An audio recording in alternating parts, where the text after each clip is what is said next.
Reporters TV ન્યૂઝમાં આપનું સ્વાગત છે। સરકારની મુખ્યમંત્રી ગ્રામ સડક યોજના અંતર્ગત બની રહેલા રસ્તાઓમાં મોટા પાયે ભ્રષ્ટાચાર થઈ રહ્યો હોવાના કોંગ્રેસે આક્ષેપ કર્યો છે। કોંગી અગ્રણી શેરખાન પઠાણે આ મામલે આંદોલનની ચીમકી ઉચ્ચારી છે। ભરૂચ જિલ્લાના ટ્રાઇબલ બેલ્ટ પર આવેલ વાલિયા ઝઘડિયા અને નેત્રંગ તાલુકામાં કરોડો રૂપિયાની ગ્રાન્ટ ફાળવાતા મુખ્યમંત્રી ગ્રામ સડક યોજના અંતર્ગત અનેક રસ્તાઓનું નિર્માણ કાર્ય ચાલી રહ્યું છે। જિલ્લા પંચાયત દ્વારા નિર્માણ થઈ રહેલા રસ્તાઓના કામમાં ભ્રષ્ટાચારના આક્ષેપ થઈ રહ્યા છે।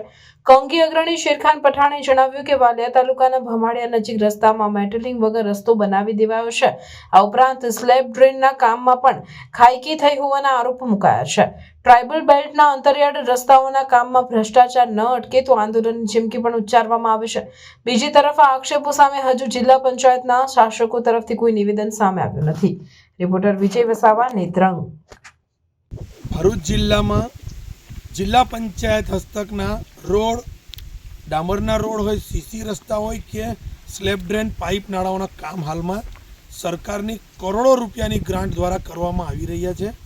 હાલમાં જ ઝઘડિયાના ધારાસભ્યશ્રીએ ખાતમુહૂર્ત કરેલા છે આ કામોના। ત્યારે મારી મીડિયાના માધ્યમથી આજે અમે લોકો નેત્રંગ તાલુકાના જે કામો ચાલી રહેલા છે, હજુ કેટલા કામો શરૂ કર્યા નથી ને કેટલાક પૂર્ણ થઈ ગયા છે, પણ તમને મારે નાયબ કાર્યપાલક ઇજનેર અને આ સરકારશ્રીને મારી નમ્ર વિનંતી છે કે આ રસ્તાઓની અંદર લાખોની કરોડો રૂપિયાનો ભ્રષ્ટાચાર થઈ રહેલો છે। આની અંદર અગાઉ પણ વાલિયા તાલુકાની અંદર કોઈ એવા કામો છે, અમારી પાસે એના વિડીયો, એની ડિટેલ પણ છે, તેની અંદર આ કચેરી દ્વારા બિલ લખી દેવામાં આવેલા છે, એની અંદર કામ પણ અધૂરા કરેલા છે। નીચે મેટલિંગ કરવાનું હોય છે, કરવામાં નથી આવેલો અને એનું પેમેન્ટ ચૂકવવામાં આવેલું છે। એવા ઘણા બધા રસ્તાઓ હાલમાં ચાલી રહેલા છે।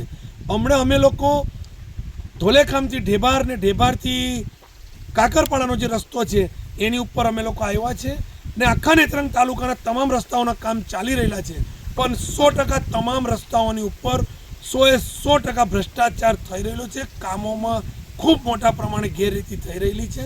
ત્યારે મારી નમ્ર વિનંતી છે કે જ્યાં સુધી આ કામોની ઉપર એની કાર્યવાહી, એની તપાસ ન થાય ત્યાં સુધી બિલ પણ ચૂકવવામાં ન આવે ને જે કામો હમણાં કરવામાં નથી આવ્યા તેને તાત્કાલિક ધોરણે શરૂ કરાવવામાં આવે। બ્રિજોની અંદર, સ્લેબ ડ્રેનની અંદર પણ ખૂબ મોટા પ્રમાણમાં એકદમ હલકી કક્ષાની રેતી જે પણા ટાઈપ છે તે વાપરવામાં આવે છે।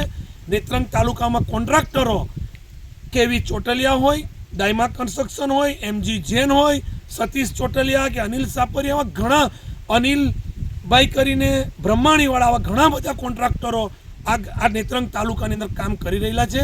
મારી તમામ લોકોને વિનંતી છે, જો જરાક પણ ગેરરીતિ કરી તો તમારી ઉપર કાયદેસરની કાર્યવાહી કરીને કેસ કરીશું।